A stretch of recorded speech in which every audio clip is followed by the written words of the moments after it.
अस्सलाम वालेकुम। Faisalabad programme news night के साथ मैं हूं आपका मेज़बान मोहम्मद बिलाल डोगर। शहर फैसलाबाद में गुज़िश्ता 7 माह 2021 के लगाएं तो कत्ल व गारत और ख़ास तौर पर असमत दरी के वाक़यात में होश शरबा इजाफ़ा हुआ है। कहीं तो नन्हे बच्चे फूल जो हैं वो लुकमा अजल बने, तो कहीं बड़े ख़वातीन जो हैं वो अगवा हुई, तो कहीं ख़वातीन के साथ तशद्दुद के वाक़यात हुए। आज का सारा प्रोग्राम होगा कि हमारे मुआशरे में अदम बर्दाश्त और ऐसी चीज़ें परवान चढ़ने लगी हैं जो कि हमारी समाजी जितनी भी तशख़्ख़ुस है उसको बुरी तरह से कुचलते हुए आगे बढ़ा है, और हम अपने प्यारों का, अपने मोहल्लेदारों का, अपने अजीज़ों वकारों का तकद्दुस, प्यार, मोहब्बत, भाईचारा सब कुछ भूल चुके हैं। इस सब की वजूहात क्या हैं वो तो आगे प्रोग्राम में हम साइकोलॉजिस्ट और दीगर जो शोबों से वाबस्ता लोग हैं, वकला, वो भी साथ लेंगे। लेकिन सबसे पहले हम ज़ैन अली के घर पे पहुँचे हैं। एक 13 साल का बच्चा, जिस जगह मैं मौजूद हूँ, अनफॉर्चुनेटली मैं यहाँ से सिर्फ एक कदम भी पीछे हटूँ तो यहाँ कूड़ा फेंकने की वजह से उसे कत्ल कर दिया गया था, और बेदर्दी से कत्ल किया गया, गोली मार के कत्ल किया गया। क्या हमारे मुआशरे में बच्चों के लिए इज़्ज़त का मकाम ख़त्म हो चुका है? हमारे नबी आखिर ज़मान सल्लल्लाहु अलैहि वसल्लम कोई चीज़ भी बांटते थे तो सबसे पहले बच्चों से आगाज़ करते थे, और हमारे मुआशरे में आज अदम बर्दाश्त का कल्चर इस हद तक बढ़वान चढ़ा है जिसकी रोकथाम ना हुई तो कुछ वो दिन दूर नहीं जब हम सब एक दूसरे के गिरेबानों को हाथ डाले खड़े होंगे। ज़ैन अली के घर लिए चलते हैं, उसके वालिदैन से आपकी बात करवाएंगे कि ये सारा माजरा है क्या। ये एक उस ज़ैन अली जो इस वक्त इस दुनिया फ़ानी में नहीं है, यकीनन तौर पर अल्लाह से जाके शिकायत ज़रूर करेगा कि इस माशरे के अंदर किस हद तक दरिंदे और इंसानियत से महरूम लोग जो हैं, इंसानियत का दर्द रखने से महरूम लोग जो हैं वो परवान चढ़े हैं, और यहाँ हालात वाक़या जो हैं वो बिल्कुल बदतर होते चले जा रहे हैं। सबसे पहले उसके वालिद मौजूद हैं, उनसे थोड़ी बात सुन लेंगे। अस्सलाम वालेकुम। वालेकुम। आप जान के वालिद? हाँ जी सर। वाक़या हुआ क्या था उस दिन, सबसे पहले ये तो बयान कीजिए। सर 20-25 दिन ਪਹਿਲੋਂ ਨਾ ਸਾਡੀ ਇਹ ਨਾ ਮਾੜੀ ਮੋਟੀ ਮੂੰਹ ਮਾਰੀ ਹੋਈ ਆ ਕੂੜਾ ਸਿੱਟਣ ਤੋਂ। ਪਲਾਟ ਵੀ ਕਿਸੇ ਦਾ ਵਾ, ਉਹਦਾ ਨਹੀਂ ਆ। ਚਲਾ ਗਿਆ ਭਾਈ ਨੇ ਛੋਟੇ ਛੜਾ ਕਰਾਤਾ, ਮੂੰਹ ਮਾਰੀ ਹੋਈ ਤੇ ਮੂੰਹ ਤੋਂ ਦੀ ਹੱਥ ਫੇਰਿਆ, ਕਹਿੰਦਾ ਮੈਂ ਬਦਲਾ ਲਾਂਗਾ ਤੁਹਾਡੇ ਕੋਲ। ਬਾਅਦ ਚ ਕੋਈ ਵਾਲੇ ਦਿਨ ਭਾਂਜੇ ਨੂੰ ਕਹਿੰਦਾ ਮਾਮੇ ਬਾਹਰ ਕੱਢ। ਭਾਂਜੇ ਨੇ ਕਿਹਾ ਜਾਣਦੇ ਯਾਰ ਤੇਰੀ ਮਿਹਰਬਾਨੀ। ਉਹਨੇ ਕਹਿੰਦੀ ਮਾਮੇ ਬਦਮਾਸ਼ ਬਾਹਰ ਕੱਢ। ਮੈਂ ਤੇ ਮੇਰਾ ਬੇਟਾ ਨਾ ਮੇਰੇ ਤੋਂ ਅੱਗੇ ਨਿਕਲਿਆ, ਕਹਿੰਦਾ ਪਾਪਾ ਚਾਵਲ ਖਾਣ ਨੂੰ ਦਿਲ ਕਰਦਾ। ਮੈਂ 100 ਰੁਪਏ ਦਿੱਤਾ, ਮੈਂ ਪੁੱਤਰਾ ਚਾਵਲ ਲਿਆ। ਉਹਨਾਂ ਨੂੰ ਬਾਹਰ ਖੱਪ ਪੈ ਗਈ, ਮੇਰੇ ਅੱਗੇ ਮੇਰਾ ਬੇਟਾ ਵਾ, ਪਿੱਛੇ ਮੈਂ। ਪਹਿਲੀ ਗੋਲੀ ਉਹਨੇ ਮੇਰੇ ਬੇਟੇ ਨੂੰ ਮਾਰੀ, ਜਿਹੜੀ ਦਿਲ ਤੇ ਵੱਜੀ ਆ, ਉਹ ਬੈਕ ਸਾਈਡ ਤੋਂ ਨਿਕਲ ਗਈ, ਮੌਕੇ ਤੇ ਦਮ ਦੇ ਦਿੱਤੇ। ਦੂਸਰੀ ਗੋਲੀ ਉਹਨੇ ਮਾਰੀ ਭਾਂਜੇ ਨੂੰ, ਭਾਂਜੇ ਦੇ ਵੱਜੀ ਲੱਤ 'ਚ। ਫਿਰ ਉਹਨੇ ਗੋਲੀ ਮਾਰੀ ਮੇਰੇ, ਮੈਂ ਡਿੱਪਿਆ ਵਾਂ, ਮੇਰੇ ਉੱਤਰੋਂ ਦੀ ਗੋਲੀ ਲੰਘ ਗਈ ਆ, ਮੈਂ ਭੱਜਾ ਵਾਂ। ਉਹਨੇ 5-7 ਫਾਇਰ ਕੀਤੇ ਆ, ਤੇ ਮੈਂ ਦਰਵਾਜ਼ੇ ਦੇ ਵਿੱਚ ਪਹੁੰਚਿਆ ਜਦੋਂ ਉਹਨੇ ਕੁੰਡੀ ਅੰਦਰੋਂ ਲਗਾ ਕੇ ਪਿੱਛੋਂ ਨਹੀਂ ਭੱਜ ਗਏ। ਉਹਦਾ ਸਾਲਾ ਸੀ ਨਾਲ, ਉਹ ਮੋਟਰਸਾਈਕਲ ਦੇ ਭਾ ਕੇ ਨੂੰ ਪਿੱਛੋਂ ਲੈ ਗਏ। ਕਿ ਇਹਦੇ ਵਿੱਚ ਪੁਲਿਸ ਨੇ, ਕਿਉਂਕਿ ਉਹ ਗ੍ਰਿਫਤਾਰ ਵੀ ਹੋਇਆ, ਪੁਲਿਸ ਨੇ ਤੇ ਐਕਸ਼ਨ ਵੀ ਲਿਆ, ਹੁਣ ਇਸ ਵੇਲੇ ਸਿਚੁਏਸ਼ਨ? ਸਾਨੂੰ ਪੁਲਿਸ ਨੇ ਇੱਕ ਦਿਨ ਨਹੀਂ ਪੁੱਛਿਆ ਤੱਕ ਤੁਹਾਡੇ ਨਾਲ ਜਾਸਤੀ ਹੋਈ ਆ ਜਾਂ ਨਹੀਂ ਹੋਈ, ਨਾ ਸਾਨੂੰ ਥਾਣੇ ਬੁਲਾਇਆ ਪੁਲਿਸ ਨੇ। ਸਾਡਾ ਕੋਈ ਪੁਲਿਸ ਨੇ ਨਹੀਂ ਸਾਡੇ ਨਾਲ ਤਹਫਾ ਦਿੱਤਾ ਸਾਨੂੰ ਕਿਸੇ ਕੋਲ। ਕੱਲ ਸਾਰੋਂ ਗਨ ਲਾ ਕੇ ਨਾ ਉੱਥੇ ਝੋਲਾ ਪਾਇਆ ਗੋਲੀਆਂ ਦਾ, ਗਨ ਲਾ ਕੇ ਦੂਸਰਾ ਭਰਾ ਉਹਦਾ ਅਦਰੀਸ ਜਿਹਨੇ ਆਵਾਜ਼ ਦਿੱਤੀ, ਉਹ ਉੱਥੋਂ ਕੰਧ ਦੇ ਉੱਤੋਂ ਨੇ ਆਵਾਜ਼ ਦਿੱਤੀ, ਕਹਿੰਦਾ ਦੂਸਰੇ ਨੂੰ ਵੀ ਫਾਇਰ ਮਾਰ। ਇਹਨੂੰ ਫਾਇਰ ਕਿਉਂ ਨਹੀਂ ਮਾਰਦਾ? ਹੁਣ ਉਹਨੇ ਕੰਧ ਉੱਚੀ ਕਰਾ ਲਈ ਆ, ਉਹ ਸਾਹਮਣੇ ਅੱਜ ਹੀ ਤਾਜੀ ਹੋਈ ਹੈ। आप मोहल्लेदार हैं? मेरा हाँ जी। अच्छा, ये सामने घर ही है एक घर छोड़ के। वैसे गली मोहल्लों में तो प्यार हुआ करता था, लोग एक दूसरे का प्यार करते थे, एहतराम करते। बच्चे तो वैसे ही बड़े प्यारे होते हैं, लेकिन ठीक है आपकी लड़ाई झगड़ा, लेकिन एरिया सारा ਉਸ ਤੋਂ ਅੱਕਿਆ ਹੋਇਆ ਸੀ। ਉਹਨੇ ਅੱਗੇ ਵੀ 3-4 ਬੰਦਿਆਂ ਨੂੰ ਲੱਤਾਂ 'ਚ ਫੈਰ ਮਾਰ ਚੁੱਕਿਆ। ਆ ਮਾਈ ਆ ਸਿਆਣੀ ਬਿਆਣੀ, ਇਹਨੂੰ ਰੋਜ਼ ਗਾਲਾਂ ਕੱਢਦਾ ਸੀ ਮੰਜੀ ਚੁੱਕ, ਇੱਥੋਂ ਕਿਉਂ ਬੈਠੀ ਬਾਹਰ। ਘਰ ਇੱਥੇ ਨਹੀਂ ਹੈਗਾ, ਇੱਥੇ ਸਿਰਫ ਮੱਝਾਂ ਰੱਖੀਆਂ ਹੋਈਆਂ, ਤੇ ਬਦਮਾਸ਼ੀ ਕਰਦਾ ਸੀ ਇਸ ਇਲਾਕੇ 'ਚ। ਪਿੱਛੇ ਸਾਰੀ ਜ਼ਮੀਨ ਹੈ। नाम क्यों था? ਨਾਮ ਅਮੀਨ ਉਰਫ ਬੱਬਾ, ਦੂਸਰੇ ਭਾਈ ਦਾ ਨਾਮ ਆ ਦਰੀਸ उर्फ दीसा। अच्छा, मैं आपसे एक रिक्वेस्ट करूंगा, सीपीओ को हम इंशाल्लाह इस प्रोग्राम में ज़रूर लेंगे, लेकिन उनके दफ्तर ज़रूर जाइएगा। अगर पुलिस मुतलका नहीं एक्शन ले रही तो ये प्रोग्राम वो भी सीपीओ साहब भी देखें। मेरी उनसे भी दरख्वास्त होगी कि इस फैमिली के साथ रुपया दे के सानू पता लगा कि DSP को पेश होया वा। पेश हो के उस तो बाद दरीस ने पूरी जमानत कराई आ। ਉਹ ਅਸਲਾ ਲੈ ਕੇ ਸਾਨੂੰ ਡਰਾਉਂਦਾ ਫਿਰਦਾ, ਸਾਡੇ ਰਕਸ਼ੇ ਬੰਦ ਖਲੋਤੇ, ਅਸੀਂ ਡਰਦੇ ਘਰੋਂ ਨਹੀਂ ਨਿਕਲਣਦੇ ਨਾ। ਅਸੀਂ ਕੰਮ ਤੇ ਜਾਂਦੇ, ਸਾਡੀ ਵਾਲਦਾ ਬਿਮਾਰ ਪਈ, ਅਸੀਂ ਇਹਦਾ ਇਲਾਜ ਨਹੀਂ ਕਰਾ ਸਕਦੇ। ਸਾਨੂੰ ਧਮਕੀਆਂ ਲੱਗਣ ਡਈਆਂ। ਹੁਣ ਪੁਲਿਸ ਵਾਲੇ ਇੱਥੇ ਆਏ, ਉਹਨਾਂ ਨੇ ਦੀਵਾਰ ਉੱਚੀ ਕਰਾਈ ਆ ਕਿ ਤੇਰਾ ਵਿੱਚ ਨਾਂ ਨਹੀਂ ਆਏਗਾ, ਤੂੰ ਦੀਵਾਰ ਉੱਚੀ ਕਰਾ ਦੇ। ਨਹੀਂ ਦੀਵਾਰ ਸੀ, ਰਾਹ ਵੀ ਖੁੱਲ੍ਹਾ ਸੀ। ਪੁਲਿਸ ਵਾਲੇ ਨੇ ਹੁਣ ਜਾਣ ਕੇ ਬੰਦ ਕਰਾਇਆ ਵਾ ਕਿ ਤੇਰਾ ਨਾਂ ਅਸੀਂ ਵਿੱਚੋਂ ਕਢਾਉਂਦੇ ਆ। ਆਵਾਜ਼ ਇਹਨੇ ਦਿੱਤੀ, ਬੜਕ ਇਹਨੇ ਮਾਰੀ ਕਿ ਫੈਰ ਮਾਰ ਇਹਨਾਂ ਨੂੰ। ਤੇ ਉਹ ਇੱਥੇ ਸ਼ਰੇਆਮ ਹੁਣ ਗੰਨਾ ਲੈ ਕੇ ਫਿਰਦਾ, ਅਸੀਂ ਡਰਦੇ ਅੰਦਰ अंज बड़े ये ऐसे प्रोग्राम आपका बिल्कुल ऑन एयर होगा और ये मैं चीज़ ख़ास तौर पे CPO फैसला सोहेल चौधरी साहब से दरख्वास्त करूँगा जो इस हवाले से बड़े एक्टिव नज़र आते हैं। लवे साडी जी वज़ीर आला- हाँ जी नहीं, पहले बड़े अफसर तो लेना, देखें प्रोग्राम जिनको मैं प्रोग्राम के अंदर लूँगा ताकि वो तो इसके ऊपर पहले अपना मौक़िफ़ दें। ਪੈਸੇ ਵਾਲੇ ਲੋਕ ਆ ਉਹ ਸਾਡੀ ਪੁਲਿਸ ਨਹੀਂ ਸੁਣਦੀ ਪਈ। ਬਹੁਤ ਪੈਸੇ ਵਾਲੇ ਲੋਕ ਆ, ਪਿੱਛੇ ਜ਼ਮੀਨ ਆ ਉਹਨਾਂ ਦੀ, ਪੁਲਿਸ ਨੇ ਪੈਸਾ ਲੈਂਦੀ ਆ, ਸਾਡੀ ਪੁਲਿਸ ਸੁਣਦੀ ਨਹੀਂ ਪਈ ਕੋਈ ਗੱਲ। ये सुन नहीं रही जी, माँ बाप का दर्द जो है वो तो अपना है और होना भी चाहिए। आप वालदा हैं, आपका बेटा था जी, थोड़ा सा आगे आ जाए, कौन सी क्लास में पढ़ता था? तीसरी क्लास में। क्या कहेंगे पुलिस से, वज़ीर आला पंजाब से क्या दरख्वास्त करेंगे? मैं वज़ीर आला पंजाब वज़ीर आज़म साहब से दरख्वास्त करूँ कि मेरे बच्चे को इंसाफ दिलाया जाए। ਮੇਰੇ ਬੱਚੇ ਨੂੰ ਇਨਸਾਫ ਚਾਹੀਦਾ। ਕਿਸੇ ਪੁਲਿਸ ਵਾਲੇ ਨੇ ਸਾਨੂੰ ਇੰਨਾ ਵੀ ਨਹੀਂ ਦੱਸਿਆ ਕਿ ਉਹਨੂੰ ਫੜ ਲਿਆ ਵਾ, ਉਹਨੂੰ ਜ਼ਮਾਨਤ ਤੇ ਰਿਹਾ ਕਰਤਾ। ਮੇਰੇ ਬੱਚੇ ਦੇ ਕਿਸੇ ਇਨਸਾਫ ਨਹੀਂ ਕੀਤਾ ਹੈਗਾ। ਮੈਂ ਹੱਥ ਜੋੜ ਕੇ ਕਹਿੰਦੀ ਮੇਰੇ ਬੱਚੇ ਨੂੰ ਇਨਸਾਫ ਦੇ। ਮੇਰਾ ਬੱਚਾ ਬੇਕਸੂਰ, ਇਹਨਾਂ ਨੇ ਗੋਲੀਆਂ ਨਾਲ ਚੱਲ ਨਹੀਂ ਕੀਤਾ, ਉਹਦੇ ਦਿਲ ਦੇ ਆਰ ਪਾਰ ਕਰ ਦਿੱਤੀ। ਮੇਰਾ ਬੱਚਾ ਮੌਕੇ ਤੇ ਹੀ ਮਰ ਗਿਆ। ਮੈਂ ਤੁਹਾਡੇ ਕੀ ਦਰਖਾਸਤ ਕਰਦੀ, ਮੇਰੇ ਬੱਚੇ ਦਾ ਇਨਸਾਫ देना चाहिए। अच्छा बाजी, बच्चे तो बड़े प्यारे होते हैं, उनके साथ किसी की लड़ाई नहीं होती। बड़ों के साथ लड़ाई है, हाथापाई हों, लड़ गए, बल्कि लड़ाई होनी बुरी बात है, लेकिन बच्चों के साथ क्या गुस्सा निकालना, ये कहाँ की मर्दानगी जो इंसानियत। बस भाई ਉਹਨੇ ਧਮਕੀ ਦਿੱਤੀ ਸੀ, ਕਹਿੰਦਾ ਮੈਂ ਤੈਨੂੰ ਨਿਬੜਨਾ। ਉਹਨੇ ਬੱਚੇ ਤੇ ਫੈਰ ਮਾਰਿਆ, ਪਰ ਇਹਨਾਂ ਤੇ ਵੀ ਮਾਰਿਆ, ਇਹ ਫਿਸਲ ਕੇ ਗਿਰ ਗਏ। ਭਾਂਜੇ ਦੇ ਮਾਰਿਆ ਉਹਨਾਂ ਨੇ। ਕਹਿੰਦਾ ਮੇਰੇ ਮਾਮੇ ਬਾਹਰ ਕੱਢ, ਕਹਿੰਦਾ ਜਾਣ ਦੇ। ਔਰ ਭਾਂਜੇ ਨੇ ਉਹਨੂੰ ਕਿਹਾ ਨਹੀਂ, ਮੇਰਾ ਬੱਚਾ ਚਾਵਲ ਲੈਣ ਨਿਕਲਿਆ ਹੀ ਆ। ਹਜੇ ਉਹਨੇ ਪਹਿਲਾ ਫਾਇਰ ਉਹਦੇ ਦਿਲ ਦੇ ਉੱਤੇ ਲਗਾਇਆ, दिल ही ਉਹਦਾ बाहर कर दिता मेरे बच्चे का। वालदा से बेहतर इसके दर्द का ना तो जान सकता है। ये मोहल्लेदार हैं जिनसे बात करें। अस्सलाम वालेकुम। वालेकुम सलाम। की अम्मा जी की गली मोहल्ले चो रवैया किदा दा? बहुत गंदा ਵੀਰੇ। 2-6 ਮਹੀਨੇ ਤੋਂ ਇੱਥੇ ਆਇਆ ਹੋਇਆ, ਉਹਨੇ ਸਾਡਾ ਜੀਣਾ ਹਰਾਮ ਕਰ ਦਿੱਤਾ। ਹਕੀਕਤ ਹੈ। ਇੰਨਾ ਇਦਾਂ ਦਾ ਗੰਦ ਬੋਲਦਾ ਕਿ ਖੁਦਾ ਨਾ ਕਿਸੇ ਨੂੰ ਸੁਣਾਵੇ। बहुत गंदा बंदा, अल्लाह माफ़ी दे। पुलिस आके शिकायत देखे ना, बच्चा एक मर गया, 2 ਹੁਣ ਮੇਰੀ ਗੱਲ ਸੁਣਿਓ, ਪੁਲਿਸ ਨੇ ਉਹਨਾਂ ਨੂੰ ਕੀ ਕਹਿਣਾ? ਪੁਲਿਸ ਮੈਨੂੰ ਉਹਦੇ ਅੰਦਰ ਡੱਕਣ ਲੱਗ ਪਈ। ਵੇ ਭਰਾਵਾ, ਮੈਂ ਤਾਂ ਕਦੀ ਇਹਦੇ ਬੂਹੇ 'ਚ ਨਹੀਂ ਆਈ, ਤੂੰ ਮੈਨੂੰ ਇਹਦੇ ਅੰਦਰ ਧੱਕੇ ਦੇਣ ਡਿਆ। ਇਹਨਾਂ ਦੇ ਬੱਚੇ ਦੇ ਫੈਰ ਲਗਾ। ਤੁਹਾਡੇ ਬੱਚੇ ਦੇ ਫਾਇਰ ਉਸੇ ਬੰਦੇ ਨੇ ਮਾਰੇ? ਹਾਂਜੀ ਤੇ ਪੁਲਿਸ ਨੇ ਉਹਦੇ ਵਿੱਚ ਕੁਝ ਕੀਤਾ? ਹਾਂਜੀ, ਨਹੀਂ ਪਰ ਪੁਲਿਸ ਕੁਛ ਵੀ ਨਹੀਂ ਕਰਨ ਡਈ। ਪੁਲਿਸ ਤੁਹਾਡਾ ਕਿੰਨੇ ਸਾਲ ਦਾ ਬੱਚਾ? ਮੇਰਾ ਹੈਗਾ 25 ਸਾਲ ਦਾ। ਉਹ ਹੁਣ ਉਹਦੇ ਕਿੱਥੇ ਫਾਇਰ ਲੱਗਾ? ਉਹਦੇ ਲੱਤ 'ਚ। ਮੇਰਾ ਭਤੀਜਾ ਤਾਂ 1 ਮਿੰਟ 2 ਸਾਲ ਹੈ, ਮੇਰਾ ਭਤੀਜਾ ਉੱਥੇ ਖਤਮ ਹੋ ਗਿਆ। ਇਹਨੂੰ ਫਾਂਸੀ ਦਾ ਹੁਕਮ ਚਾਹੀਦਾ ਸਾਨੂੰ, ਪਰ ਜੋ ਮਰਜ਼ੀ ਉਹਨੂੰ ਫਾਂਸੀ ਲੱਗੇ।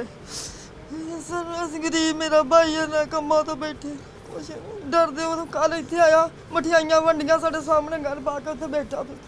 ਅਸੀਂ ਫਿਰ ਡਰਦੇ ਘਰ ਭਾਈਆਂ ਦੇ ਹੱਥ ਜੋੜੇ ਘਰ ਆਏ। ਬੱਚੇ ਨੂੰ ਅਸੀਂ ਆਪਣੇ ਘਰ ਵਾੜ ਕੇ ਦਰਵਾਜ਼ੇ ਲਾ ਲਏ। ये मैं तो वैसे एक स्टोरी जैन अली के लिए आया था कि ਮੇਰੀ ਗੱਲ ਸੁਣੀ, ਇੱਕ ਥੋੜੀ ਜਿੰਨੀ ਗਾਈ ਨੂੰ ਛੱਡਦਾ ਸੀਗਾ। ਕਹਿੰਦਾ ਤੈਨੂੰ ਅਸੀਂ ਬੈਠੇ ਹੋਈ ਜੇ ਅਸੀਂ ਨਾ ਔਰਤਾਂ, ਤੈਨੂੰ ਅੱਗ ਲੱਗੀ, ਥੋੜੇ ਦਿਨ ਕੱਢ, ਤੈਨੂੰ ਮੱਠੀ ਕਰਾਂਗੇ ਤੇਰੀ ਅੱਗ। ਉਹ ਕਿਹਨੂੰ ਸੁਣਾਉਂਦਾ ਸੀ? ਔਰਤਾਂ ਨੂੰ। मैं जैन अली की एक कहानी, एक दास्तान जो जुल्म यहाँ बीता है उसके लिए आया था, लेकिन जो दास्तान यहाँ सुनाई जा रही है वो इस पूरे मोहल्ले में ख़वातीन के साथ गलीज़ ज़ुबान इस्तेमाल की जा रही है। इस्लामाबाद के अंदर जहाँ ख़वातीन के इस्मत दरी और कत्ल गारत के ऊपर बोला जा रहा है, मेरे ख्याल में इस वक्त सबसे ज़्यादा ज़रूरी है कि इन गली मोहल्लों के अंदर जो हमारी ख़वातीन हैं उनके लिए भी आवाज़ बुलंद की जाए। मैं उन तमाम ख़ास तौर पर वो लोग, वो ख़वातीन जो औरतों के हकूक़ के लिए बात करी हैं, ऐसे गली मोहल्लों में ज़रूर पहुँचें, उनकी आवाज़ बने कि इस वक्त ये लोग किस हद तक असमत दरी और दरिंदगी पर उतरे हुए हैं कि ख़वातीन को गलीज़ जुमले कसे जाते हैं, नन्हे बच्चे छली किए जाते हैं। वो एक बेवा बैठी है जिनका एक अकलौता बेटा है जिसकी टांग पे फायर लगा हुआ है। मेरे ख्याल में इस प्रोग्राम को मैं तो ख़ुद भी अगर CPO साहब की नज़र से ना गुजर उन तक पहुँचा के आऊँगा कि इस हद तक जुल्म बर्बरियत हो रही है आपके होते हुए। आप सरबराह हैं यहाँ की पुलिस। अच्छा, मुद्दईयत किसकी में FIR दर्ज थी? ਮੇਰੀ ਮਦਈਆ। तो आपको पुलिस ने थाना मिलर टाउन? ਹਾਂਜੀ ਸਰ, ਇੱਕ ਦਫਾ ਫੋਨ ਕਰਕੇ ਨਹੀਂ ਸਾਨੂੰ ਦੱਸਿਆ ਕਿ ਮੁਜਰਮ ਫੜ ਲਿਆ ਜਾਂ ਕੀ ਕਰਨਾ। ਇੱਕ ਦਫਾ ਮੇਰੇ ਕੋਲ ਨਹੀਂ ਆਇਆ। ਮੈਂ ਫੋਨ ਕਰਦਾ ਸੀ ਵੀ ਮੁਜਰਮ ਫਿਰ ਰਹੇ ਆ, ਸਾਨੂੰ ਧਮਕੀਆਂ ਲਾ ਰਹੇ ਆ, ਆਣ ਕੇ ਉਹਨੂੰ ਫੜੋ। ਪੁਲਿਸ ਸਾਡੀ ਸੁਣਦੀ नहीं सी पई। शामिल तफ्तीश भी नहीं किया गया? ना कोई नहीं सर, सानू अजे तक उन्होंने कोई नहीं। आप एक काम ज़रूर कीजिएगा, मैं ये प्रोग्राम आपका बिल्कुल ऐसे चलाऊंगा। CPO सोहेल चौधरी के आपने एक बार ज़रूर जाना है, क्योंकि वो अमूमन हमारे सामने ये करते हैं कि अवाम की आवाज़ सुनते हैं और डायरेक्ट उन्हें बुला के सुन के मुतलका थाने की सरजनिश करते हैं। आप वहाँ पहुँचें ताकि हम भी यहाँ से पहुँचे, ये आवाज़ पहुँचे और उनको पता चले क्या जुल्म हो रहा है। लेकिन मैं इन्हें ये ज़रूर दरख्वास्त करूँगा, एक दरख्वास्त लेके तमाम हक़ाइक़, क्योंकि हक़ाइक़ सबूत पूरे मोहल्लेदारों के सामने मैंने भी साथ अपने कैमरे के ज़रिए उनके सामने रखूँगा, उन तक पहुँचाऊँगा। और ये उनको देखना चाहिए, उनको सुनना चाहिए कि सिर्फ़ टीवी साइलेंट करके अपने कमरों में रिपोर्ट्स मुरतब मत करें। यहाँ जो जुल्म व बर्बरियत हो रही है एक मोहल्ले की कहानी है, यहाँ से मोहल्लों की कहानियाँ बढ़ती हैं तो ये बढ़ती चली जाती हैं। मोहल्लेदार क्या करेंगे, गरीब हैं।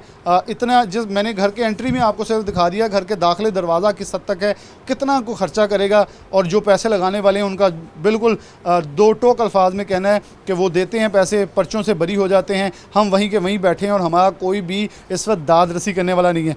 वकला बरादरी से एक दरख्वास्त ज़रूर होगी, अगर बहुत सारे वकील ऐसे हैं जो खुदा तर्स तौर पर केसेस भी लड़ते हैं, इनके केस की पैरवी करें। बिलाशुबा अजर तो अल्लाह पाक ने देना है और वो आपको ज़रूर देंगे, लेकिन बहुत सारे मुजरम जो इस मुआशरे को इस वक्त चेहरे को मस्त कर रहे हैं वो सलाखों के पीछे जा सकेंगे। एक ब्रेक लेते हैं, ब्रेक के बाद दोबारा।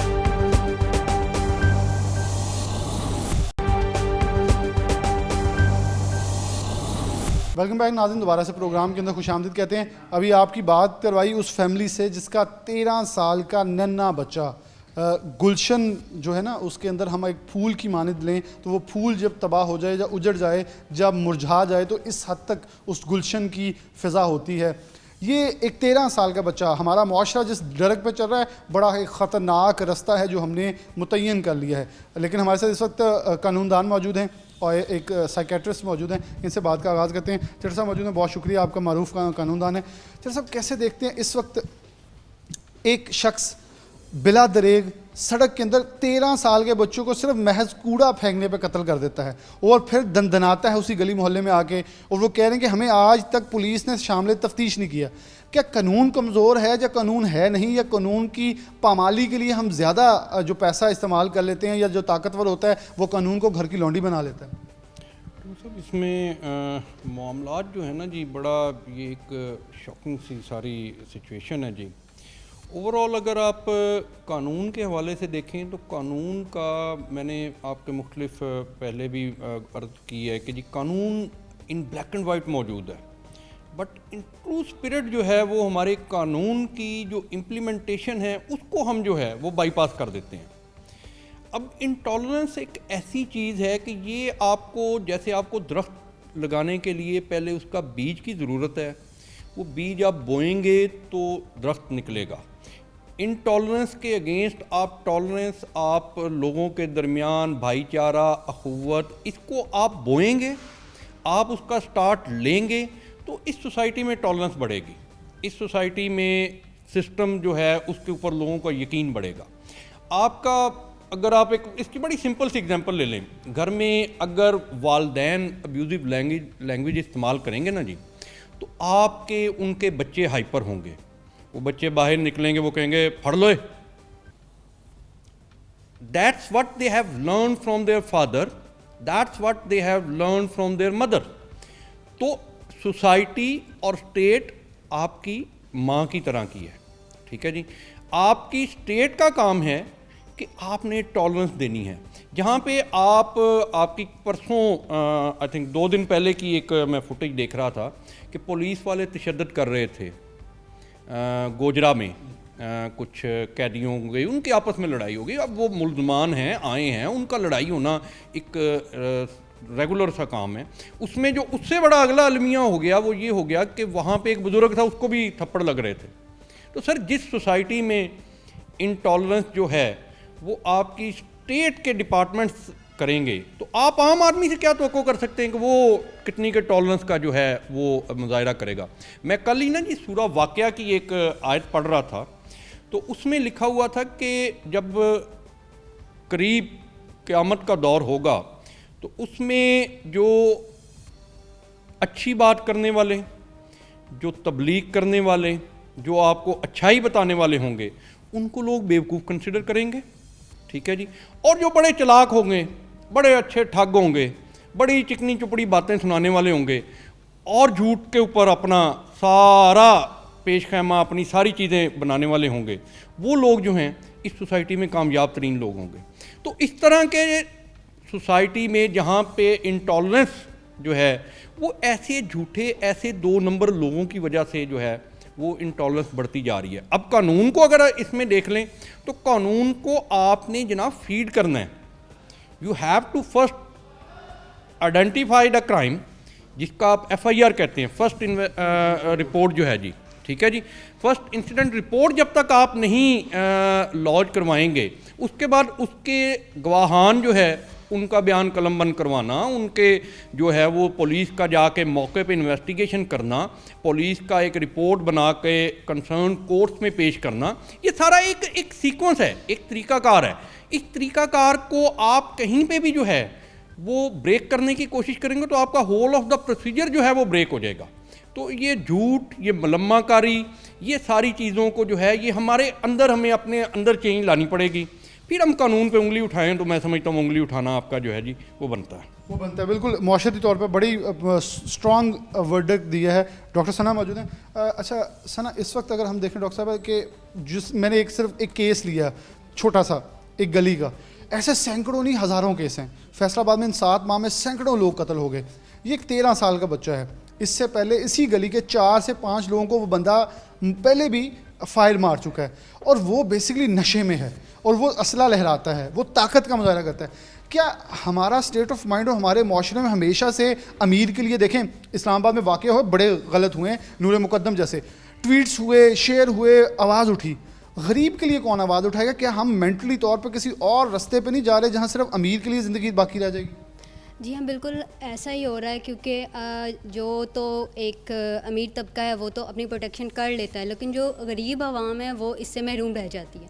क्योंकि आप जब देखें कि अगर इसकी हम रीज़न्स देखें क्यों ऐसा हो रहा है, तो जैसे अभी ये बात हो रही थी कि लाइक एक ब्रॉटअप जैसे हो रहा है ना, एक बच्चे को ब्रॉटअप जैसे किया जा रहा है, वो चीज़ बहुत मैटर करती है। आप पेरेंटिंग किस तरह से कर रहे हैं। एक बच्चा जब अपने इनिशियल ईयर्स में जो चीज़ें फेस कर रहा है, जो चीज़ें उसको नज़र आ रही हैं, उसके माइंड में वो इंड्यूस की जा रही हैं ना, उसके सामने लड़ाई झगड़े हो रहे हैं, उसके सामने हर चीज़ हो रही है, और जैसे जैसे वो बड़ा होता जाएगा वो उसके लिए ताकत बनती जाएगी। उसके लिए हम इसे थोड़ा सा आगे ले लें। जैन अली है, उसके दीगर भाई जिंदा हैं, छोटे हैं, लेकिन जिनका भाई 13 साल में मर गया है, कल को तो हम उन्हें खुद बदमाश बना के इस मौसम में पैदा कर रहे हैं। एग्जैक्टली हम खुद उन्हें एक वे आउट दे रहे हैं कि you can be more powerful in this way. आप नहीं सुन रहे हो तो देन आप भी इसी किसी वे को अपना के डेफिनेटली वो यूज़ करेंगे, क्योंकि उनको नज़र आ रहा है वो चीज़ डील कर रहे हैं ना, और उनको यही चीज़ नज़र आ रही है कि हाँ अगर हमारे पास असला है, हम किसी के ऊपर पावर इस तरह दिखा सकते हैं, और मतलब हमें पुलिस भी कुछ नहीं कहेगी, हम फ्री हैंड हम सब कुछ कर सकते हैं वट एवर वी वांट। तो इस तरह वो बच्चे भी जो उस चीज़ को फेस कर रहे हैं, जिनके भाई को कत्ल किया गया या मारा गया है, वो इन फ्यूचर हो सकता है कि अगर उनको इस चीज़ की अवेयरनेस ना दी जाए कि मतलब उनकी इस मुश्किल मरहले में उनका साथ ना दिया जाए या उनको समझाया ना जाए, तो इस चीज़ में इन फ्यूचर वो इन्वॉल्व हो सकते हैं। क्योंकि फिर हम इसे बागी कहते हैं, वो बागी बन गए। अच्छा, एक मेरा बड़ा अहम सवाल होगा आपसे, क्या हमारे थाना कल्चर के अंदर साइकेट्रिस्ट का होना बहुत ज़रूरी नहीं अब हो गया कि मुलजिम को एज़ कम्पेयर टू जिस्मानी रिमांड पे उसकी छत्तर परेड करने की बजाय, उसे जेल भेजने की बजाय उसका मेंटल स्कोप भी चेक किया जाए कि ये इस गली में जिससे आया इसके क्या लेवल है और वहाँ के लोग क्या उन सी चीज़ों पेनिट्रेट कर रही है? हम जुर्म को काबू पाने के लिए साइकोलॉजिकली कुछ चीज़ों से हेल्प ले नहीं सकते? जी हाँ, डेफिनेटली। अब तो इवन दो कि हर शोबे में हमें साइकोलॉजिस्ट या साइकेट्रिस्ट की ज़रूरत है, क्योंकि आजकल हमारे इतने ज़्यादा साइकोलॉजिकल इश्यूज़ बहुत ज़्यादा बढ़ गए हैं कि इवन एवरी फील्ड में आपको ज़रूरत है, ना कि पुलिस के डिपार्टमेंट में, एवरी डिपार्टमेंट में। और जब हम इन क्राइम के इश्यूज़ की बात कर रहे हैं जो आपके इंड्यूस किए गए हैं, बचपन से ही आपके माइंड में चलते आ रहे हैं, तो उन चीज़ों को डील आउट करने के लिए डेफिनेटली आप ऐसा नहीं कर सकते आप मार देंगे वो बंदा, 10 दिन आप बंद कर देंगे, जब वो बाहर निकलेगा वो मोर एग्रेसिव होगा, वो मोर वो जो अपनी जो है ना वायलेंट हो जाएगा, वो अपनी एग्रेसिवनेस और ज़्यादा शो करेगा, डिफरेंट वेज ढूंढेगा, क्योंकि वो बदले की एक आग और आप उकसा रहे हैं उस पर्सन के अंदर। तो अगर आप उसको बेटर वे में वहीं पे डील कर लें, कुछ उसकी साइकोलॉजिकल हेल्प हो जाए उस पर्सन की, तो डेफिनेटली हम क्राइम्स को कंट्रोल कर सकते हैं। क्राइम को कंट्रोल कर सकते हैं, बिल्कुल। एक सना की बात को मैं लेके आगे चलूँगा। डॉक्टर साहब ने जो बात की ना वो बड़ी कीमती थी कि अगर हम उसको देख सकें, उसकी थोड़ी सी चेक एंड बैलेंस कर सकें कि आखिरकार इसे किस चीज़ ने इस चीज़ के ऊपर उकसाया है कि लोगों का बेदर्दी से कत्ल करे। और मेरा एक पॉइंट फिर होगा, एक इंसान का कत्ल गोया पूरी इंसानियत का कत्ल है। इन चीज़ों का मुलहूज़े हमें खातर रखना होगा कि हम जिस तरफ जा रहे हैं ये बिल्कुल किसी तौर पे भी बेहतरी का रास्ता नहीं है। और मुआशरे के अंदर बुराई के रोकने के लिए 3 दर्जे मुख्तस हैं। एक, हाथ से रोकें, दूसरा ज़ुबान से रोकें, तीसरा दिल से बुरा जाने। अगर एटलीस्ट हमें इन 3 में से कोई एक पे तो उतरना ज़रूरी है। दिल से बुरा जाने, हम लोग क्या करते हैं, जो असला लेके गली में फिरता है या जो बदमाशी करता है उसके साथ दुआ सलाम शुरू कर देते हैं कि ये लोग मौजिज़ हैं, यार इसकी चलती है, मैं इसके साथ मिल जाता हूँ। इस चीज़ को अगर ख़त्म ना किया गया तो आने वाले दिन आपके गिरबानों पर भी हाथ ज़रूर डालेंगे। एक ब्रेक लेते हैं, ब्रेक के बाद दोबारा हाजिर।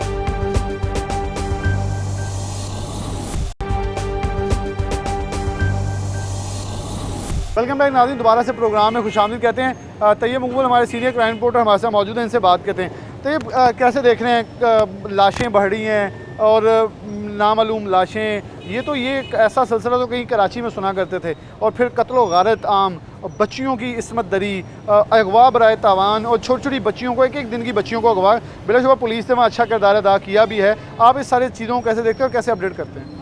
शुक्रिया बिलाल। फैसलाबाद में कत्ल की वारदातें गुज़श्ता साल के 7 माह की निस्बत बढ़ गई हैं। औसत देखी जाए तो फैसलाबाद में हर 25 घंटे में एक शख्स को कत्ल किया जा रहा है। गैरत के नाम पर भी कत्ल किया जा रहा है, दरीना कुशी पर कत्ल किया जा रहा है, और लड़ाई झगड़े बहुत बढ़ गए हैं। तकरीबन 100 के करीब लोग ऐसे हैं जो सडन लड़ाई झगड़े में जिनकी जान ली गई है। 40 से 50 लोग ऐसे हैं जिनकी दरीना कुशी पर जान ली गई है। फैसलाबाद में अब नामालूम लाशें मिलने का सिलसिला भी बढ़ गया। इस वक्त ज़िला भर में 7 माह के दौरान तकरीबन 31 लाशें मुख्तलिफ मकामात से मिल चुकी हैं, जिनमें से 17 लाशें ऐसी हैं जो सिर्फ नहरों से मिली हैं। उनमें बच्चों की लाशें भी हैं, ख़वातीन की भी हैं। उनमें वो लोग भी शामिल थे जो अभी तक शनाख्त नहीं हो सके, उनको कत्ल किया गया। अब जो ट्रेंड चल रहा है जराइम का, उसमें कत्ल करने के बाद लाश को नहर पुट करना बड़ा एक आसान हाल मिल गया कि जितनी देर तक वो लाश नहर में रहेगी, चलते चलते बहुत आगे चला जाएगी, जो एग्जैक्ट हुआ है उसकी तरफ ध्यान नहीं जाएगा कि ये कत्ल कहाँ पे हुआ। अब बात करते हैं हम ख़वातीन के हवाले से। जो जराइम है फैसलाबाद में, ये जो 7 माह ये ख़वातीन बड़े भारी रहे हैं। आपको मैंने कत्लों की डिटेल बताई है, उसमें से कत्ल होने वाली 40 ख़वातीन शामिल हैं। 15 गैरत के नाम पर कत्ल हुई हैं, 12 घरेलू झगड़ों पर कत्ल हुई हैं। उनको खामद के हाथों, भाई के हाथों या बाप के हाथों मरी हैं। उसी तरह तकरीबन 16 के लगभग जो सडन झगड़ों में मरी हैं। तकरीबन 150 से ज़ायद को ज़्यादती का निशाना बनाया गया है। शादीशुदा ख़वातीन भी गवाह हुई हैं, गैर शादीशुदा ख़वातीन भी गवाह हुई हैं, और 8 कमसिन बच्चियों को भी रेप का निशाना बनाया गया। ये कहना गलत ना होगा कि हमारा माशरा किसी और तरफ निकल गया है। ना तो हमारी दीनी इक़दार ये हैं, ना हमारे माशरती इक़दार ये हैं। जिन इक़दार की तरफ हम जा रहे हैं, मेरे ख्याल में वो बिगाड़ है और तबाही है। जी बिल्कुल बिलाल, ये मर्डर और ये रेप और ये ख़वातीन का अगवा, ये सोशल क्राइम है। ये देखें, ये एक डकैती, चोरी, राजनी वाला चीज़ है, ये सोशल क्राइम है। इस पर बहुत ज़्यादा घरों में बच्चों की तरबियत की ज़रूरत है कि किसी की बच्ची को अपनी बच्ची समझा जाए। किसी की बच्ची के साथ ज़्यादती करना बहुत बड़ा जुर्म है। उसी तरह किसी की जान लेना, हमारा मज़हब तो ये कहता है कि किसी ने किसी एक शख्स की जान बचाई तो पूरी इंसानियत की जान बचाई। कत्ल सबसे बड़ा जुर्म कहा गया है, लेकिन हमारे कत्ल पिछले साल के निस्बत 16 ज़ायद हो चुके हैं और कत्ल की शरह भी बढ़ रही है। ये सोशल क्राइम, ज़्यादती, अगवा, कत्ल, ये बड़ी तेज़ी के साथ फैसलाबाद में बढ़ा। तो आप इसके कंक्लूजन कह सकते हैं, पुलिस इसके अंदर किस हद तक मौसर किरदार अदा कर रहे हैं? क्या कुछ अच्छे इनिशिएटिव लिए जा रहे हैं इनकी तरफ से? देखिए, पुलिस अपने तय अपना काम कर रही है। कत्ल के बाद पुलिस अपनी एविडेंस भी कलेक्ट करती है, मुकदमा दर्ज करवाया जाता है, पोस्टमार्टम करवाया जाता है, मुलजमान को भी गिरफ्तार किया जाता है। इसी तरह रेप, अगवा के केसेस में जो पुलिस के एंड पर जो काम है वो किया जाता है, लेकिन इसमें सोसाइटी को भी अपना किरदार अदा करने की ज़रूरत है कि ये बताया जाए अपने बच्चों को, अपने नौजवान नस्ल को कि रेप, अगवा, कत्ल ये बहुत बड़े जुराइम हैं। क्योंकि पुलिस अपनी कानूनी कार्रवाई कर सकती है, लेकिन लोगों को अवेयरनेस करने के लिए तमाम जो सोशल वर्कर्स हैं और जो जितने भी तमाम सोसाइटी है, हमारे हर मकतबा फ़िक्र को अपना किरदार, ख़ास तौर पर वालिदैन को अपने बच्चों की तरबियत इस नहज पर करनी चाहिए कि सोशल क्राइम से बचना चाहिए। सोशल क्राइम से बचना चाहिए और अपने माशरे को एक सही डरक पर लगाने के लिए हमें सबको किरदार अदा करना चाहिए, ताकि माशरा बिगाड़ से बचते हुए एक सही सिमत में जा सके, जो सिमत हमारे दीन ने और हमारे अपने पाकिस्तान को बनाने वक्त भी मुतय्यन की गई थी। लेकिन हम उस डरक पे निकले हैं जहाँ हम अपनों को मार रहे हैं, और इसे इज़्ज़त की पमाली की बजाय इज़्ज़त का तहफ़्फ़ुज़ कहने, ये तहफ़्फ़ुज़ नहीं है। एक इंसान को मारना गोया पूरी इंसानियत का कत्ल है। डीआईजी सीपीओ फैसलाबाद सोहेल चौधरी साहब हमारे साथ मौजूद हैं, इनसे बात का आगाज़ करते हैं। सोहेल साहब, गुज़िश्ता कुछ दिनों में ना सिर्फ फैसलाबाद, पाकिस्तान में एक फ़िज़ा कायम होगी। सबसे पहले एक तो मैं वो ज़रूर कहूँगा कि मर्द को एक इतनी नेगेटिव आइडेंटिटी उसमें बनाने की कोशिश की जा रही है, हम उसको साइड पे नहीं जाएंगे, लेकिन डेफिनेटली वो एक पूरा एक सर्कल है जो कि ये कह रहा है ख़वातीन के साथ ये हो रहा है, ये हो रहा है। और ख़ासतौर पर फैसलाबाद में भी लाशें हो जाती हैं इज़्ज़त के नाम पर, असमत दरी के ऊपर बहुत सारे कत्ल गारत ख़वातीन के हो रहे हैं। आप इस इशू को कैसे टेकअप कर रहे हैं और कैसे अपने नीचे जो अमला है उसको अहकाम जारी किए हैं, ख़ासतौर पे मर्डर्स पे या लाशों पे या ख़वातीन के मामले के ऊपर या बच्चियों के ख़ास तौर पे? जैसे कि आपको पता है कि फैसलाबाद पाकिस्तान का तीसरा बड़ा ज़िला है। आबादी अगर देखी जाए तो करीब 9 मिलियन के करीब है। ये तकरीबन दुनिया के 100 ममालिक से ज़्यादा है। बहुत सारे मुल्कों में शायद इतने मसाइल ना हो जितने कि फैसलाबाद में आबादी की वजह से ये इशूज़ आते हैं। बहुत सारे पर्टिनेंट इशूज़ आपने मेंशन किए हैं, जिनमें एक तो लाशों का है, एक कत्ल का है। उसमें तो बड़ी क्लियर पॉलिसी है कि अगर कोई लावारिस लाश भी मिलती है तो काम ये है कि 1122 या पुलिस को 15 पे इतला दें, सो दैट उसकी आइडेंटिटी एक तो इस्टेब्लिश की जाए, ये देखा जाए कि किसी और ज़िले से बंदे को उठा के मर्डर तो नहीं किया गया, क्योंकि उस बंदे के लापता होने का जाहिर सी बात है एक मुकदमा किसी न किसी ज़िले में किया जाए, तो वो उस ज़िले का केस एक कनेक्ट जब हो जाएगा तो उसमें मुल्ज़िमान को पकड़ना आसान होगा। जहाँ तक ख़ानदानी दुश्मनियों का मामला है तो बहुत ज़्यादा हमारी कोशिश होती है कि ख़ानदानी दुश्मनियों में सुलह की कोशिश की जाए या प्रिवेंटिव एक्शन जो लॉ में है वो किया जाए। अगर उसमें कुछ अवाम ये फील करती है कि उनका ये ज़िम्मेदारी बनती है कि अगर वो देखते हैं कि दो ग्रुप्स हैं, दो फरीक हैं जो कि इस लहज पे पहुँच चुके हैं कि आज वो कत्ल गारत का सोच रहे हैं, तो उससे पहले एक शहरी की ज़िम्मेदारी ये बनती है कि वो 15 पे कॉल करके हमें इतला दें। हमारे बेशुमार सोशल मीडिया पे एक्सेसिबिलिटी है हमारा बहुत, अब तो ज़ाहिर है आपके चैनल के तवसत के थ्रू हम बताते भी रहते हैं, हम बहुत ज़्यादा पुलिस को एक्सेसिबल है, लोगों को एक्सेसिबल है, तो वो हमें वहाँ पे बताएं, एक शहरी होने की ज़िम्मेदारी पूरी करें। दूसरा इशू सबसे ज़्यादा इंपॉर्टेंट है वो ये है कि आज कल आपने देखा कि आज से तकरीबन 4 से 5 दिन पहले एक गुलाम अहमदाबाद हमारा हॉस्पिटल है, वहाँ से 2 छोटी नवमौलूद बच्चियों को अगवा करने की कोशिश की गई। मेरी उस पर इस दिल खराश वाक़े पे अपनी पुलिस को तो बहुत बड़ा क्रेडिट है कि अल्हम्दुलिल्लाह घंटों के अंदर उन्होंने बच्चियों को रिकवर कर लिया, मुल्ज़िमान पकड़े गए। लेकिन शायद ये सिलसिला पाकिस्तान में या शायद ये सिलसिला किसी और जगह में भी हो और रुके ना। इसका सबसे बड़ी ज़िम्मेदारी आयद होती है वो हम पे होती है। हमारे बच्चे बच्चियाँ वो छोटे हों या बड़े हों, वो सबसे अवलीन ज़िम्मेदारी हमारी है। अगर हम अपने बच्चों की सुपरविजन सही करेंगे, अगर अपने बच्चों को अपनी कस्टडी में रखेंगे, अगर अपनी नज़रों के सामने रखेंगे, एज के मुताबिक डिपेंड करता है। तो जिस तरह आपको पता है कि बच्चे जब हम बचपन में हमने देखा जाता था तो वालिदैन ये कहा करते थे कि मगरिब से पहले वापस आ जाए, बिल्कुल, बिकॉज एक घर का माहौल ऐसा होता है कि बच्चे बच्चियाँ घर से रात को इसलिए नहीं निकलते थे, जाहिर है कि एक फैमिली इश्यूज़ भी हैं और एक हमारी इक़दार भी हैं। तो आजकल भी अगर आप ये देखते हैं कि आपके बच्चे बड़े हो गए हैं तो उनकी मॉनिटरिंग एक सिस्टम बनाएं, उनके मोबाइल उनके पास है, उनको ट्रैक किया जा सकता है, उनकी खैरियत पता की जा सकती है, बिकॉज यही एक स्लिप होने की, नादानी की एज होती है। या अगर छोटे बच्चे हैं तो उनकी सुपरविजन सही नहीं होती, बिकॉज अगर ये छोटी बच्चियाँ जो 1 दिन की थीं उनको अगर उनके फैमिली वाले टीका लगवाने के लिए या नर्सरी से किसी भी जगह पे शिफ्ट करें तो वो हॉस्पिटल इंतज़ामिया के हवाले की जाती तो शायद ये वाक़या ना होता। अल्लाह ने बहुत करम किया, अल्लाह ताला की मेहरबानी है कि वो बच्चियाँ वापस आ गई, हमें बहुत ज़्यादा खुशी है। लेकिन अगर एक लम्हे के लिए सोचें कि वो बच्चियाँ वापस ना आती तो उस वालदा या उस ख़ानदान के ऊपर क्या गुजरता जिन्होंने इतना इंतज़ार किया कि अल्लाह ताला उनको इस नेमत से नवाजता। ये वाक़या सोशल मीडिया पर भी बहुत ज़्यादा वायरल हुआ और मुझसे बहुत सारे लोगों ने ये क्वेश्चन किया कि जब आप उनके वालिदैन से मिले तो आपने उनसे ये नहीं पूछा कि क्या उन्होंने एक गैर मुतल्लका शख्स या औरत या मर्द को अपनी बच्चियाँ कैसे दे दी। बिकॉज हम भी जब पैदा हुए हैं, हम भी जब बड़े हुए या हमारे बच्चे हैं तो हम 10 दफ़ा वेरिफिकेशन करते हैं या बल्कि ख़ुद साथ जाते हैं। इंजेक्शन लगना है बच्चे को पैदाइश पे या उनकी कोई डॉक्टरी का कोई चेकअप होना है तो वालिदैन साथ जाते हैं। अगर वालिदैन नहीं है तो घर का कोई बड़ा फ़र्द साथ जाए। और हॉस्पिटल इंतज़ामिया अपने हॉस्पिटल के जो लोग हैं उनके बाकायदा उनका एक ड्रेस कोड उन्होंने मुतय्यन कर दिया है, उनकी आइडेंटिटी मुतय्यन कर दी है, उनसे रब्ता करें। और किसी भी प्राइवेट क्लिनिक या किसी भी जगह पे जाने से पहले ये लाजमन कर लें कि उस जगह पे उसकी आइडेंटिटी इस्टेब्लिश हो, वो वेल रिप्यूटेड हो।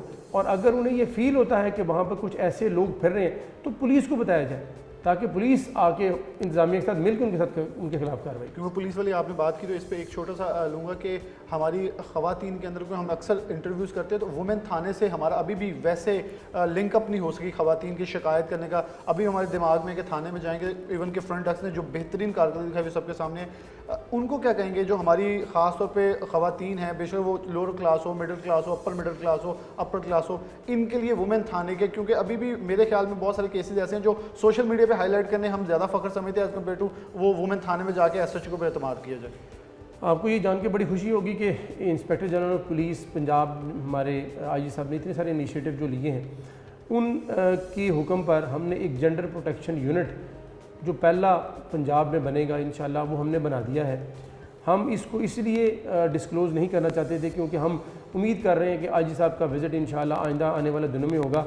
हम ये इनिशिएटिव उनके हाथ से ये कराना चाहते हैं, इनॉग्रेट कराना चाहते हैं। मेरे पिछले दिनों में उनसे मुलाकात हुई तो उन्होंने इस बात का बहुत ज़्यादा कंसर्न शो किया कि जो आपने इश्यूज़ बताए हैं कि ख़वातीन, बच्चे, बच्चियाँ और ट्रांसजेंडर्स जो हमारे माशरे में अनफॉर्चुनेटली किसी भी वजह से वो स्टेटस नहीं हासिल कर सके जो कि उनका राइट है, उनको जब अब्यूज़ किया जाता है, डोमेस्टिक वायलेंस होता है, या वो बच्चे बच्चियाँ मेड या बच्चे जो घर में काम करें उनको जब मारा पीटा जाता है तो किस जगह जाए। हमने जेंडर प्रोटेक्शन यूनिट विमेन थाने के बाहर बनाया है, विमेन थाने से आइसोलेट करके बनाया है और उसकी ओनरशिप जो हमारी लेडी एएसपी है उनके ज़िम्मे है। उनका पूरी एसओपीज़ तय हो चुकी हैं, उनका कोड ऑफ कंडक्ट तय हो चुका है, उनको हमने एक टेस्ट रन के तौर पे शुरू कर दिया है। इसको प्री मेच्योर इसलिए मैं कहूँगा आपको बताना इसकी डिटेल, बिकॉज हमारी ये आईजी साहब को हम ये चाहते हैं कि वो इसकी इनॉग्रेशन करें और पंजाब पुलिस की जब इसकी ओनरशिप ले लेंगे तो हर ज़िले में ही कायम होगा। उसका बड़ा सिंपल तरीका ये है कि किसी और जगह जाने की ज़रूरत नहीं होगी, विमेन थाने में आएँ, 24 घंटे वो फंक्शनल होगा। जेंडर प्रोटेक्शन यूनिट का काम ये होगा कि जो भी कॉल, डिस्ट्रेस कॉल हमें आएगी, हमारा राब्ता एक तो जो चाइल्ड प्रोटेक्शन ब्यूरो है उनके साथ है, फिर दारुल अमान के साथ हमारा राब्ता है, फिर हमने इसमें रिकन्सिलिएटरी कमेटीज़ बनाई हैं जिनमें जो ख़वातीन हैं उनकी नुमाइंदगी ज़्यादा है। जो हमारी जीसी यूनिवर्सिटी या हमारी दूसरी और यूनिवर्सिटी हैं उनकी जो रिटायर्ड प्रोफेसर्स हैं, जो उनकी अभी सर्विंग प्रोफेसर्स हैं, जो प्रिंसिपल्स हैं मुख्तलिफ कॉलेजेस की, स्कूल्स की, उनकी वॉलंटरली हमने उनकी खिदमात हासिल की हैं ताकि अगर कोई किसी ख़ानदान में ये मसला आ जाता है कि किसी वजह से वालिदैन की वजह से बच्चे सफ़र कर रहे हैं तो वो अपनी खिदमात खुद पेश करें और वो उनसे बैठ के रिकन्सिलिएशन करें, बिकॉज ये मामले बच्चों पे बहुत ज़्यादा बुरा इफेक्ट करते हैं। तो हमने ये एक बहुत अच्छा यूनिट बनाया है। हम उम्मीद करते हैं कि इंस्पेक्टर जनरल पुलिस का जल्द ही विज़िट होगा, हम उनके हाथ से इसकी इनॉग्रेशन कराएंगे और हम आपको पूरा इसका लेआउट बताएंगे ताकि फैसलाबाद में अगर ये हम बनाएं तो इसको फिर हम एक तहसील में पहले बनाएं, फिर हम मुख्तलिफ तहसीलों में हम कायम करें। बिकॉज ज़ाहिर है आपको पता है समुद्री, तांदलियाँ वाला, जड़ा वाला फासले बहुत ज़्यादा हैं, लोग नहीं आ सकते, तो वहाँ पर उनका ये जिस तरह खिदमत मरकज़ एक बना है, इस तरह एक जेंडर प्रोटेक्शन यूनिट बने तो वो इर्रेस्पेक्टिव के वो कौन वहाँ पे आ रहा है, इवन मेल भी आ सकते हैं, मतलब ज़ाहिर है वो पुलिस का हिस्सा है, उसमें उनकी वो डिस्ट्रेस कॉल जो कि शायद रूटीन में वो समझते हैं कि शायद थाना अटेंड ना कर सके, उसको हम अटेंड करें। बहुत शुक्रिया डीआईजी सोहेल चौधरी साहब हमारे साथ मौजूद थे। उन्हें एक बोला जेंडर सिक्योरिटी के लिए, ख़ासतौर पर उनके तहफ़्फ़ुज़ के लिए, तो अक्सर औकात हमें मैसेज आते हैं कि हमें किसी ने एक रॉन्ग मैसेज या रॉन्ग तरीके से थ्रेट किया जो सोशल मीडिया पे किस तरह भी, बिलाशुबा FIA साइबर क्राइम है, लेकिन पुलिस के ऊपर सबकी ज़्यादा मरकज़ी निगाह होती है क्योंकि फिल फॉर एक्शन वो समझते हैं कि हमें इससे मिल जाता है, एक लॉन्ग प्रोसीडिंग की बजाय एक शॉर्ट फॉर्म के अंदर हमें बेहतर रिजल्ट नताइज मिल जाते हैं। तो ये एक अच्छी चीज़ है, बिलाशुबा हम तो दुआ करेंगे ऐसी चीज़ें ज़्यादा मजबूत हों ताकि पाकिस्तान के अंदर हमारी माएँ, बहनें, बेटियां जो हैं वो महफूज रह सकें।